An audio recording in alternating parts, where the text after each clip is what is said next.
Assalamualaikum warahmatullahi wabarakatuh. Al-Fatihah liridha illah wa ila hadratin Nabi Muhammadin Mustafa Rasulillah sallallahu alaihi wasallam.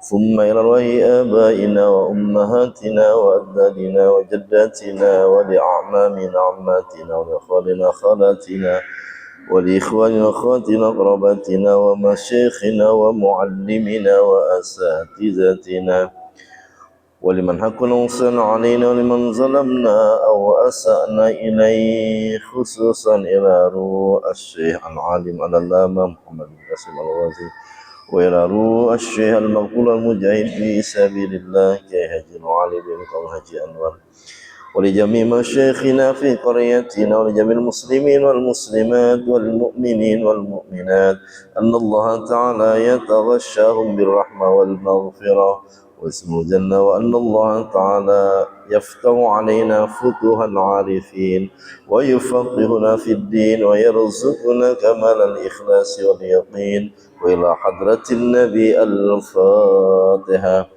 أعوذ بالله من الشيطان الرجيم. بسم الله الرحمن الرحيم. الحمد لله رب العالمين الرحمن الرحيم مالك يوم الدين إياك نعبد وإياك نستعين اهدنا الصراط المستقيم صراط الذين أنعمت عليهم غير المغضوب عليهم ولا الضالين آمين. Bismillahirrahmanirrahim. Alhamdulillahi rabbil alamin wa bihi nasta'in ala umurid dunya waddin. Wassalatu wassalamu ala sayyidina wa maulana Muhammadin sayyidil mursalin wa ala alihi wa ashabihi ajma'in. Amma ba'du fa inna asdaqal hadisi kitabullahi ta'ala wa khairul hadi hadi sayyidina Muhammadin sallallahu alaihi wasallam wa syarrul umuri muhdatsatuha wa kullu muhdatsatin bid'ah wa kullu bid'atin dhalalah wa kullu dhalalatin finnar wa bisanadil muttasil ila al-malfi rahimallahu ta'ala wa nafa'na bihi wa bi barakati 'ulumihi fid dharain amin ya rabbal alamin. Hadirin jamaah sekalian yang saya hormati, wabil khusus para orang tua, tokoh masyarakat, sesepuh bini sepuh di lingkungan setempat, bil khusus ketua DKM Masjid Al-Falah beserta pengurus, jamaah sekalian yang dirahmati Allah Subhanahu wa taala. Syukur kita panjatkan kepada Allah atas segala nikmatnya. Salawat dan salam semoga selalu tersampaikan kepada teladan kita baginda Nabi Muhammad sallallahu alaihi wasallam. Mudah-mudahan kita termasuk umatnya yang bisa istiqamah untuk menegakkan sunnah-sunnahnya. Alhamdulillah kita sudah masuk di awal bulan Rajab ya. Benar ya? Malam ini masuk malam 1 Rajab. Rajab ini Pak, kata Imam Ibnu Hajar Al-Asqalani, syahrun tudha'afu fihi al-hasanat wa tustajabu fihi ad-da'awat. Rajab itu adalah bulan yang di dalamnya Allah melipat gandakan balasan-balasan pahala dari setiap amal yang kita kerjakan, dan Allah mengabulkan segala doa-doa yang kita munajatkan kepada Allah Subhanahu wa taala. Rajab termasuk salah satu bulan yang dikenal dengan sebutan Ashhurul Hurum, yaitu bulan-bulan haram, artinya bulan yang dijaga kehormatannya, disucikan kemuliaannya oleh Allah Subhanahu wa taala, dan Allah banyak memberikan keberkahan, fadilah, istimewaan kepada setiap hambanya yang beriman, yang mau berusaha untuk bertobat dan meningkatkan kualitas serta kuantitas amal ibadahnya, semata-mata untuk mengharapkan ridha dari Allah Subhanahu wa taala. Rajab ini kesempatan nih buat kita. Kesempatan buat melakukan pertaubatan. Kesempatan untuk memulai kebaikan-kebaikan, Pak. Jangan kemudian kita mikirnya apa besok. Ramadan aja ya. Kata ulama, Rajab itu syahruz ziraah. Rajab bulan waktu kita buat menyemai, menanam. Wa Sya'ban syahrus saqi. Sya'ban itu bulan untuk kita menyiram dan merawat. Wa Ramadan syahrul hasad. Ramadan itu bulan buat kita untuk apa? Memanen, Pak. Nah sekarang kalau nanam kagak, nyiram kagak, Ramadan doang, Pak. Apa yang mau kita ambil kira-kira? Hah? Nanam kagak, ngerawat kagak, apa yang mau kita panen kira-kira coba? Ya. Karena itu dari sekarang udah nih mulai tuh. Ya, banyakin taubat. Banyakin ibadah biar nanti Ramadan datang kita betul-betul sudah siap ya untuk melaksanakan segala amal-amal ibadah ya, fokus dengan ibadah karena di situ tuh panen pahala buat kita sudah kita persiapkan dari bulan Rajab ini ya. Yang bisa puasa besok tuh. Kalau bisa 10 hari nyanggup 10 hari. Nyanggup nggak 10 hari ini kira-kira? Hah? Nggak nyanggup, masih mikir romannya ya. Kalau nggak ambil 1 hari tuh, Minggu sama Senin, cakep tuh ya. Nggak nyanggup juga sehari aja dah sehari. Ya, banyak hadis-hadis yang disampaikan oleh baginda Nabi, man shoma yauman min Rajaba adkhalahul jannah. Ya, satu hari aja kita puasa di bulan Rajab, fadilahnya apa? Bisa jadi Allah masukkan kita ke dalam surganya Allah Subhanahu wa taala. Dan Pak, ada 5 malam Pak, yang malam itu doa-doa kita nggak ditolak tuh. Salah satunya adalah malam di awal bulan Rajab nih. Ntar malam nih, bangun ya, niatin dari sekarang buat ngapain? Buat ibadah sama Allah ya. Buat ibadah sama Allah. Jangan disia-siain ya. Mudah-mudahan bisa kita ntar malam ya. Ya, buat ibadah qiyamul lail, kalau bisa puasa besoknya. Apa tujuan kita? Kita dalam rangka menanam biar nanti di Ramadan kita bisa memanen ya. Ini mungkin sedikit pesan tentang Rajab yang malam ini insya Allah sudah masuk 1 Rajab ya. Jamaah sekalian yang dirahmati Allah Subhanahu wa taala, melanjutkan kajian fikih ibadah kita. Malam ini kita masuk pembahasan tentang larangan-larangan yang tidak boleh dilakukan oleh orang-orang yang sedang berhadas besar dan berhadas kecil, Pak. Kalau laki-laki ada nggak hadas besarnya? Ada. Habis ngapain? Hah? Ada ya, jangan bilang enggak ya. Perempuan ada enggak? Banyak. Haid, terus apa lagi? Nifas ya. Laki-laki juga ada, Pak. Ya. Habis berhubungan sama istri, kalau kita belum mandi, kita dalam keadaan apa namanya? Janabat, junub, masih dalam keadaan hadas besar. Nah, ini larangannya ada nih. Dalam pembahasan ini dimulai dari bab haid dulu buat perempuan. Nanti lanjutannya ada buat kita laki-laki. Bismillahirrahmanirrahim. Wa yahrumu bil haidi wan nifasi wa fi ba'din nusahi yahrumu 'alal haidi samaniyatu asya'a. Haram, Pak. Tidak boleh dikerjakan bagi perempuan-perempuan yang sedang haid atau nifas. Itu 8 perkara, 8 perbuatan yang nggak boleh dikerjain. Ini Pak, kalau kita bicara tentang perempuan, Islam itu begitu memuliakan perempuan dari bab haid saja itu. Kalau kita baca Al-Quran ayat surat Al-Baqarah 222, ketika Allah katakan wa yas'alunaka 'anil mahid qul huwa adza fa'tazilun nisaa fil mahid.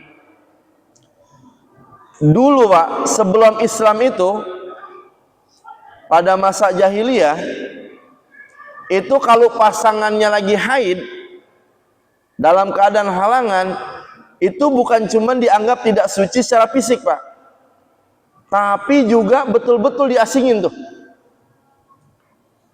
dipisahin, kamarnya sendiri, makannya sendiri, pakaiannya sendiri, bahkan bekas-bekas makanan itu nggak boleh dipakai oleh laki-laki. Jadi kalau lagi haid itu perempuan-perempuan pada masa jahiliyah diasingin betul-betul, dianggap kotor Pak, lahir batin. Nggak boleh tuh ketemu sama laki-laki, jalan bareng, dianggap kotor semuanya. Coba kalau seandainya itu berlaku sama kita, repot apa enggak itu kira-kira? Selama haid diasingin. Tapi ketika Islam datang itu Allah jelaskan wa yas'alunaka 'anil mahid. Ya Rasulullah, katakan ketika mereka bertanya tentang perempuan-perempuan dalam kondisi haid itu, qul huwa adza. Mereka memang dalam keadaan apa? Tidak suci, kotor. Fa'tazilun nisa, maka jauhi, hindari perempuan saat sedang haid. Tapi jauh di sini dalam konteks apa? Tidak boleh melakukan hubungan suami istri. Tapi tetap Pak, bergaul boleh apa enggak? Boleh. Ngobrol boleh enggak? Diajak kondangan boleh kagak? Jalan-jalan ke mall boleh enggak? Boleh masih.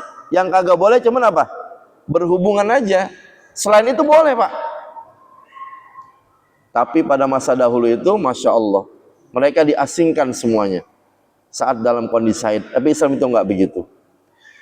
Nah ini perempuan saat dia sedang haid atau nifas berhadas besar, ada 8 larangan nih yang kagak boleh. Ahaduha as-salatu fardhan au naflan. Yang pertama yang haram, nggak boleh dikerjain itu adalah sholat Pak. Baik sholat itu sholat wajib maupun sholat sunnah. Maka bilangin tuh istri kita, anak kita yang sudah pada balik Pak, biar kata tinggal 1 rakaat, biar kata tinggal sedikit lagi, saat dia sedang sholat tiba-tiba datang haid, batalin udah. Jangan bilang apa, tanggung Pak, 1 rakaat lagi ya, apalagi besok terawih nih, terawih kan ya, tanggung Pak, tinggal dikit lagi. Pokoknya saat dia datang haid udah langsung apa, tinggalin. Kalau dia tetap kerjain dalam posisi itu, dapat pahala apa dosa nggak kira-kira? Dosa. Tuh, nggak ada istilah tanggung-tanggung Pak. Tinggalin udah. Ya.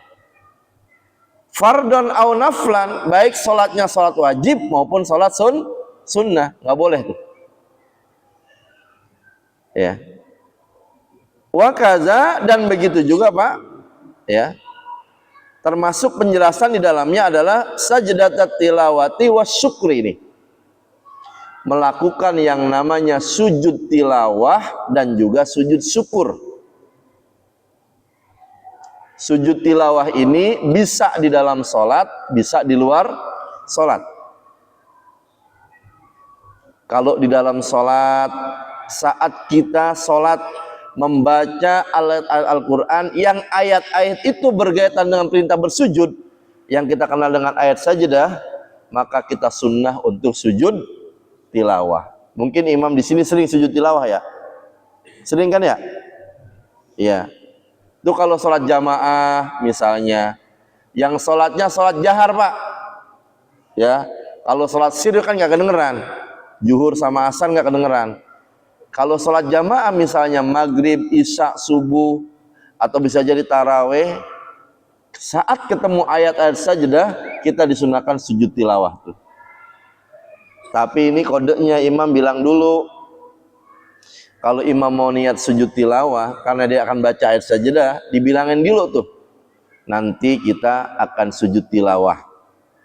Maka jamaah dikasih tahu, biar apa tuh? Biar jamaah kagak kaget.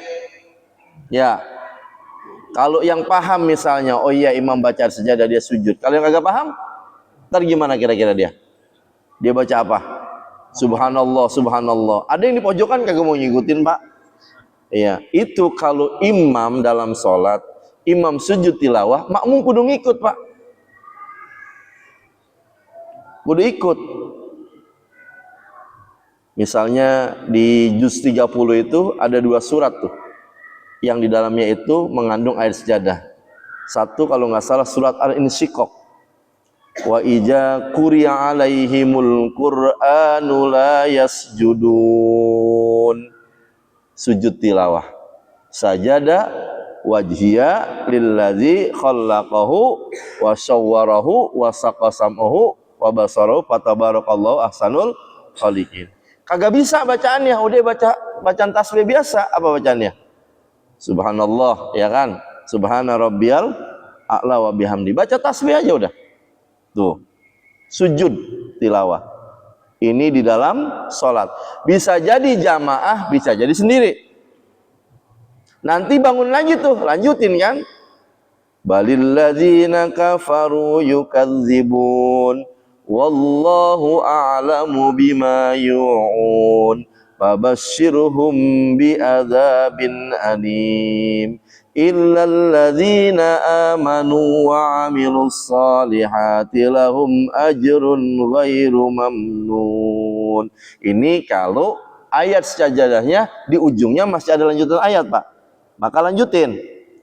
Tapi kalau modelnya di surat Al-Alaq yang di ujung tuh wasjud waqtarib gitu ya, itu kan di akhir tuh sujud tilawah. Nanti begitu imam naik lagi, lanjutin lagi satu surat biar enak. Wasjud waqtarib, sujud tilawah, bangun, baca lagi satu surat. Bismillahirrahmanirrahim. Misalnya kita mau lanjutin ke bawah, inna anzalnahu fi lailatul qadr, terus sampai akhir. Jadi ada jeda di situ makmum. Bab kalau dia wasjud waqtarib, dia sujud, dia bangun, ruku lagi, Pak, repot itu. Nggak ada jeda.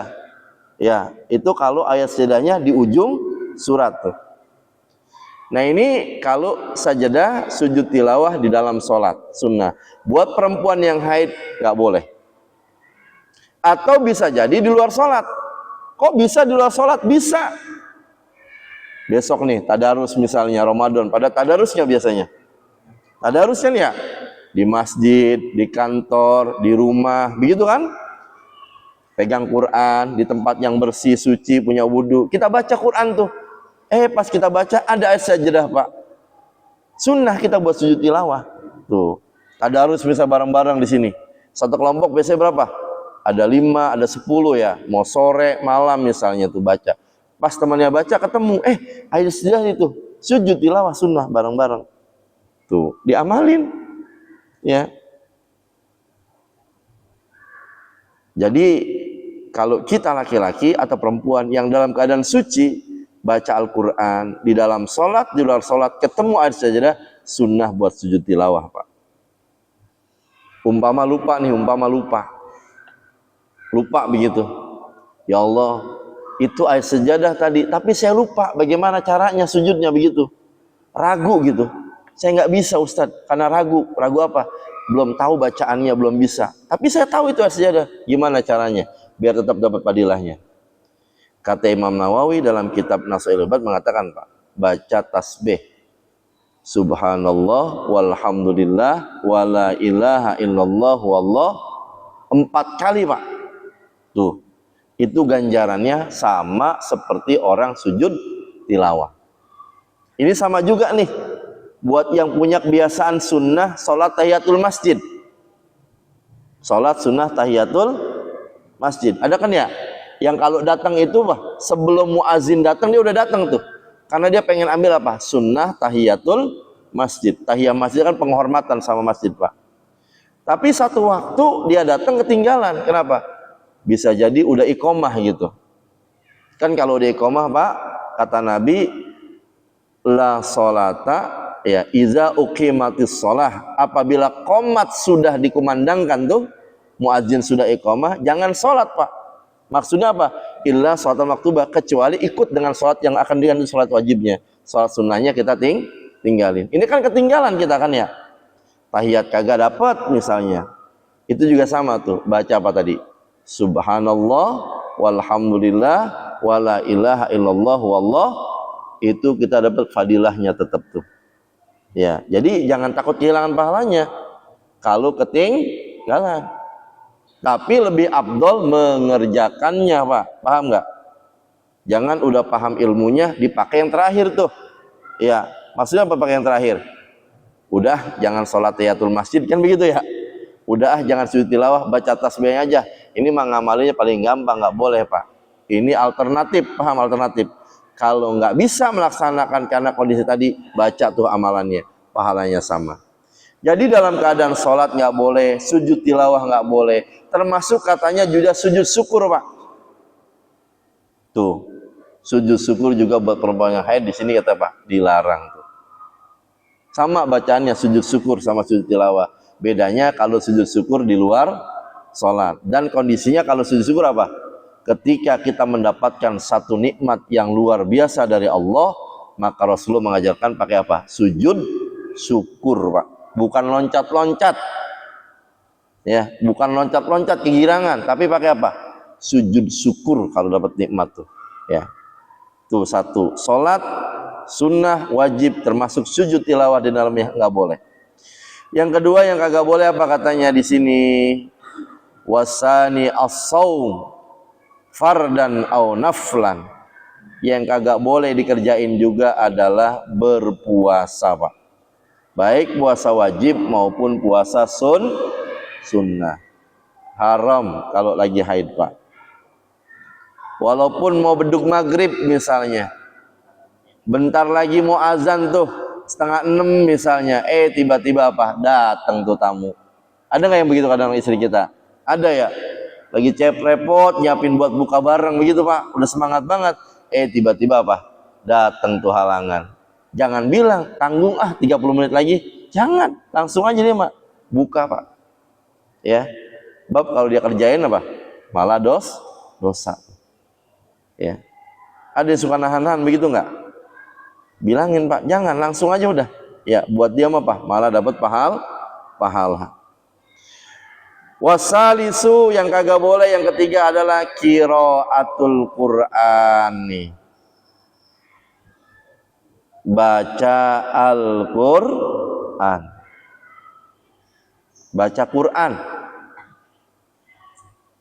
Kalau lagi halangan perempuan nggak boleh baca Quran, Pak. Baik itu baca jahar, kenceng atau juga pelan-pelan, Pak. Ya. Nah itu kalau perempuan pada ngaji, Pak, misalnya.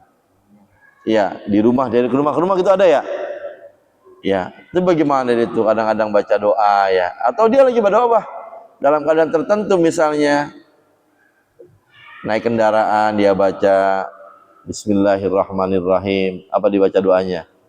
Ya, Bismillahirrahmanirrahim wa mursaha begitu ya, atau subhanallazi sakharanal haja. Itu bagaimana itu? Maka kata ulama, Pak, kalau lagi haid ketika ketemu ayat-ayat Al-Quran seperti itu, Pak, maka jangan diniatkan untuk lil qiraah, tapi niatkan lid doa.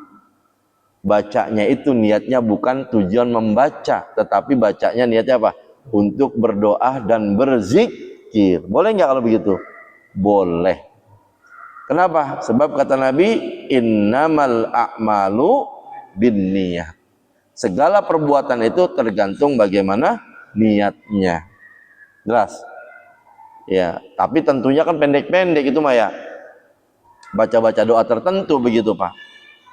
Tapi kalau Yasin mah misalnya panjang, itu mah nggak boleh. Bagian dari itu panjang Al-Qur'an, ya. Jadi kalau anak-anak misalnya guru-guru TPQ nih ya, misalnya dalam keadaan larang apa halangan tuh. Kalau pengurusnya kasih kebijakan sih enak kan ya. Kata pengurusnya buat ibu-ibu guru yang lagi halangan maka libur selama 7 hari. Tapi tetap tidak dipotong transportnya. Enak nggak kalau begitu tuh? Enak ya. Kata ibunya kalau bisa 15 hari nih, gitu kan. Tapi kan nggak begitu Pak. Program tetap jalan ya. Bagaimana ini kalau begini? Udah, kalau lagi kayak gitu kan bisa dirubah. Tadi ajak anak-anak untuk belajar apa? Doa-doa, begitu. Biniatid doa, bukan untuk apa tadi tujuannya? Membaca. Ya. Termasuk di dalamnya juga apa? Memegang dan membawa itu nggak boleh Pak. Mashu wa hamluhu. Membaca nggak boleh, megang nggak boleh. Menyentuh tuh nggak boleh.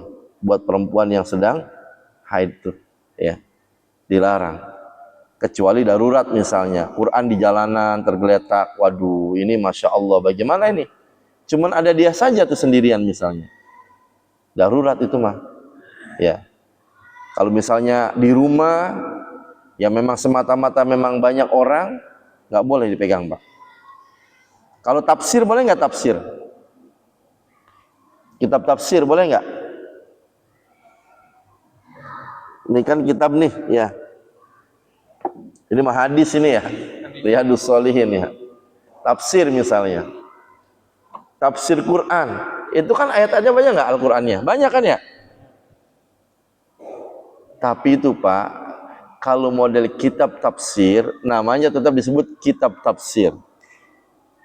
Nah, dalam pengertian ulama, kalau yang model begitu tuh masih boleh tuh dibawa. Masih boleh dibawa. Sebab apa? Kitab.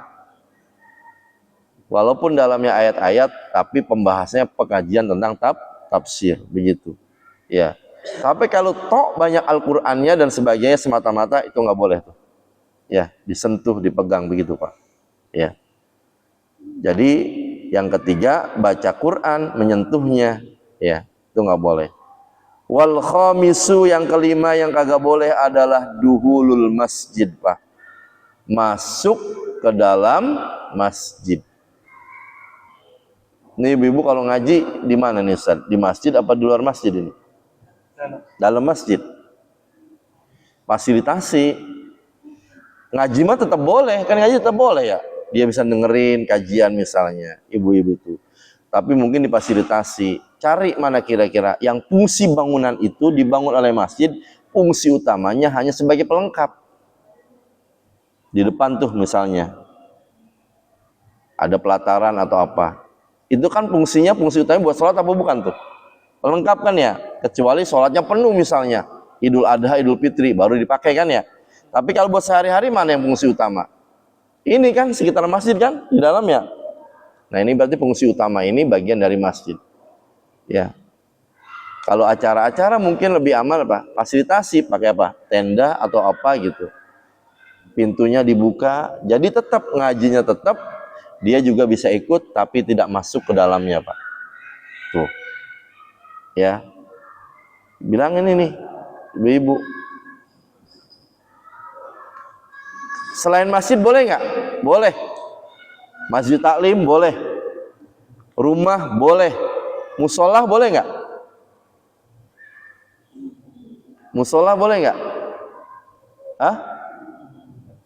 Dulu nyebut musola apa kita nyebutnya dulu? Apa? Langgar. Langgar itu bahasa apa itu?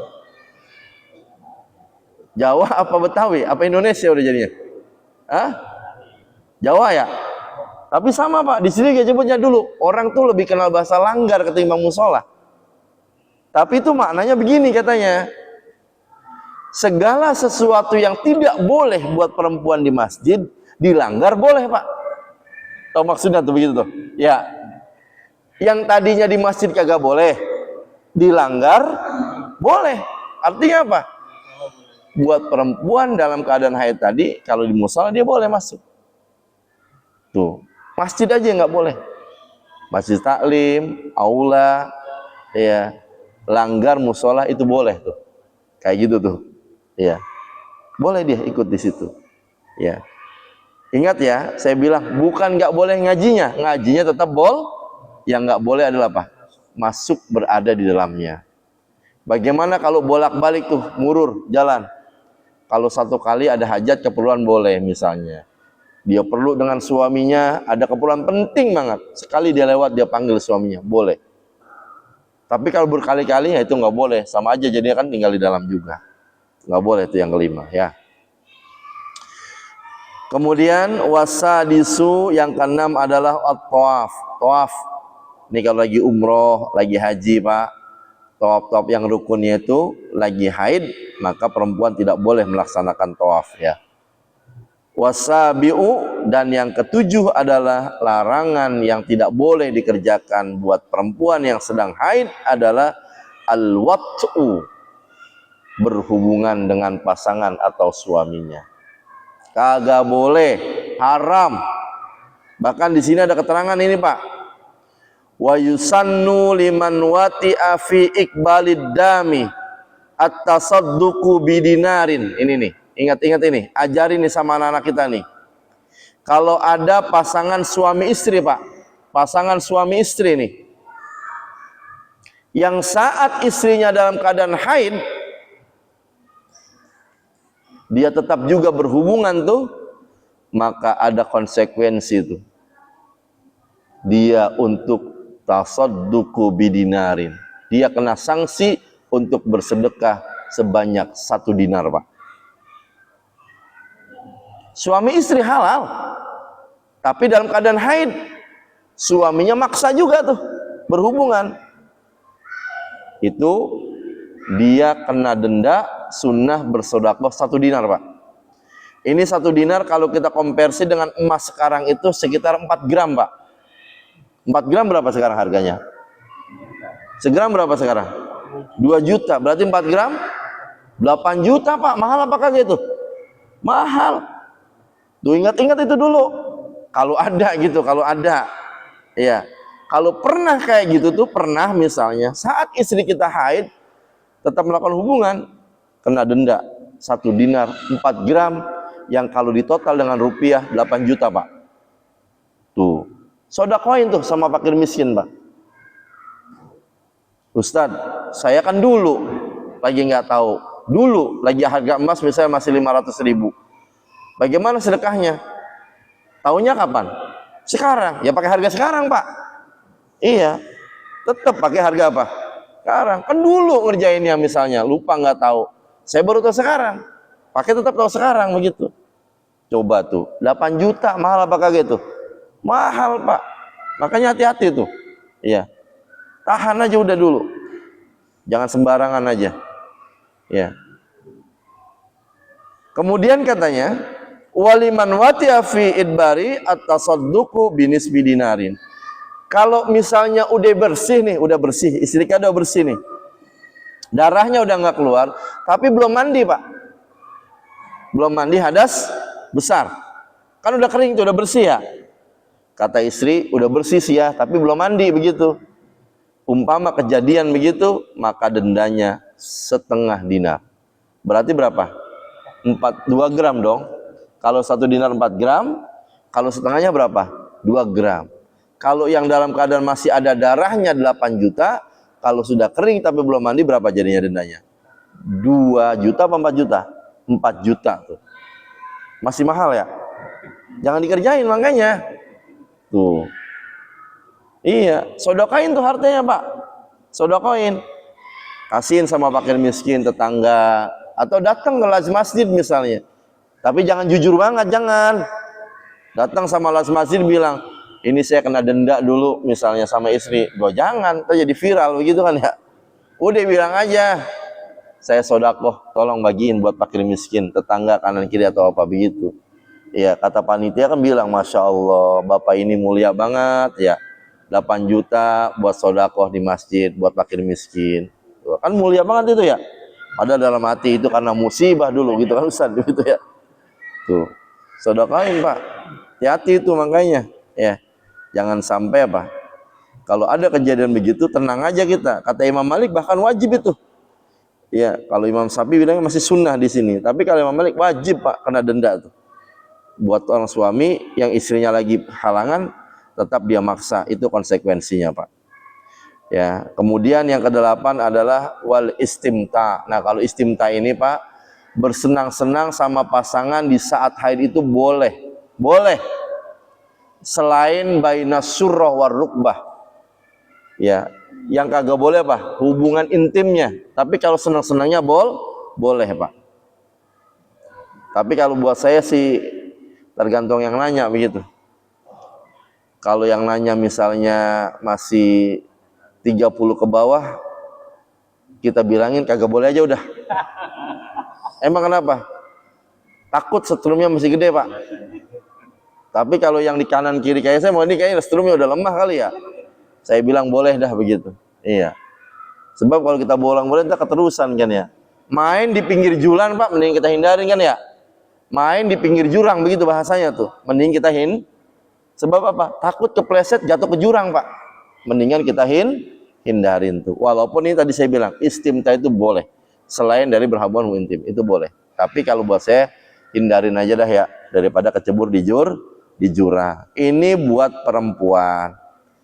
Lah dari tadi nungguin Ustadz itu buat perempuan semua. Bagaimana buat laki-laki? Ah ini nih buat laki-laki sekarang.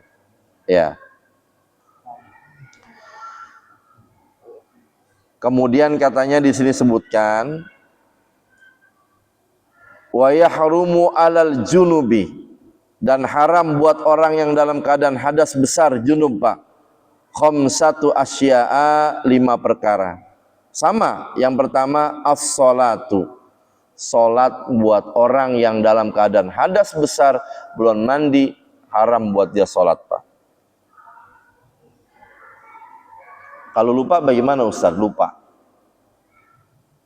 Biasa jamaah subuh misalnya, jamaah subuh begitu ya. Jamaah subuh biasa, satu waktu bangunnya kesiangan Pak. Begitu dia bangun udah azan begitu. Refleks kan ya. Pakai baju dari rumah, dia wudhu Pak. Dia wudhu, dia masuk ke masjid. Jadi imam lagi kadang-kadang Pak. Bagaimana coba itu? Sah nggak sholatnya? Saya tanya, sah nggak sholatnya? Hah? Jamaahnya sah apa enggak? Jamaahnya sah apa enggak? Kalau makmumnya mas sah Pak. Iya, begitu sampai rumah kata istrinya ngomel, ayah main jalan-jalan aja, lupa ya? Emang apa? Belum mandi, gua Allah lupa Pak. Mana jadi imam lagi? Jangan balik lagi ke masjid, jangan. Balik lagi ke masjid diumumin. Woi, tadi siapa yang jamaah subuh sama saya balik lagi? Kagak, jangan. Sebab apa? Kalau makmum mah tetap sah Pak. Tuh enaknya jamaah tuh. Jadi makmum tetap sah. Karena imam itu adalah dhaminun lil makmum. Imam penjamin. Ya, banyak nggak? Banyak. Contoh Fatihah misalnya. Fatihah. Kita nih makmum nih. Masbuk makmumnya. Imam udah di ujung misalnya, lam yalid walam yulad walam yakul lahu kufuwan ahad. Kita datang belum ruku. Kita cuma dapat Fatihah bismillah doang. Sah nggak sholat kita? Masih sah kan ya? Tuh enaknya jadi makmum Pak dalam jamaah. Jadi makmumnya tetap sah. Tapi imamnya kalau dia tadi pas nyampe rumah ingat, ya Allah iya saya belum mandi masih ada sebesar misalnya begitu. Begitu dia ingat Pak, langsung dia mandi. Kalau masih dalam waktu sholat, dia ulang sholatnya. Ya, misalnya subuh, belum masuk isyraq terbit, dia sholat subuh lagi Pak. Tapi kalau ingatnya udah di luar waktu Pak, udah lewat waktunya tuh, berarti dia wajib apa? Qadha sholatnya. Kan tadi sholat, ente tadi sholat dalam keadaan tidak cukup syaratnya, karena masih dalam hadas besar tuh. Pernah nggak begini? Mudah-mudahan nggak pernah Pak. Tapi kalau pernah ingat kejadian, diqadha sholatnya. Tuh. Diqadha sholatnya. Jangan sampai kagak itu. Ya. Begitu tuh. Jadi buat kita dalam keadaan hadas besar nggak boleh sholat. Yang kedua apa? Sama qiraatul Quran. Baca Quran juga nggak boleh nih. Dalam hadas besar belum mandi, jangan baca Quran Pak. Ya. Wa mashul mushaf, juga nggak boleh itu megangnya. bacanya nggak boleh, megangnya nggak boleh tuh. Kemudian apalagi yang keempat? Yang keempat yang nggak boleh juga adalah at-tawaf. Melaksanakan tawaf saat kita haji dan umroh juga nggak boleh, Pak. Kalau dalam keadaan hadas besar.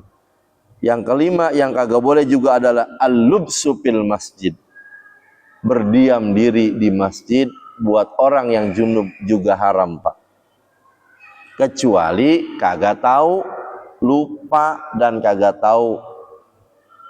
Ya, nggak tahu kalau ada larangan misalnya, datang aja dia, selonong boy misalnya ke masjid, nggak tahu ilmunya, ketidaktahuannya masih dimaaf. Tapi kalau udah tahu, jadi dosa.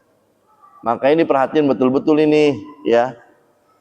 Kita kalau dalam keadaan kayak gini, jangan sembarangan tuh. Baca Quran, sholat, etikaf di masjid, betul-betul dalam keadaan apa? Suci dari hadas besar dan hadas kecil. Tuh. Jelas ini ya. Jadi buat perempuan ada berapa larangannya? 8. Kalau buat kita laki-laki ada berapa? 5. Ingat ya, laki-laki hadas besar masih boleh puasa nggak? Masih boleh puasa nggak? Boleh, Pak. Kita mah tetap boleh puas. Yang penting misalnya habis subuh kita mandi langsung puasa Ramadan, tetap boleh. Yang kagak boleh cuma 5 buat kita laki-laki. Perempuan 8, kita ada 5. Tuh, buat yang hadas besar begitu larangannya. Diingat-ingat baik-baik biar ibadah melaksanakannya sesuai dengan aturan sunnah yang diajarkan oleh Rasulullah Sallallahu Alaihi Wasallam. Ini mungkin kali ya. Ya.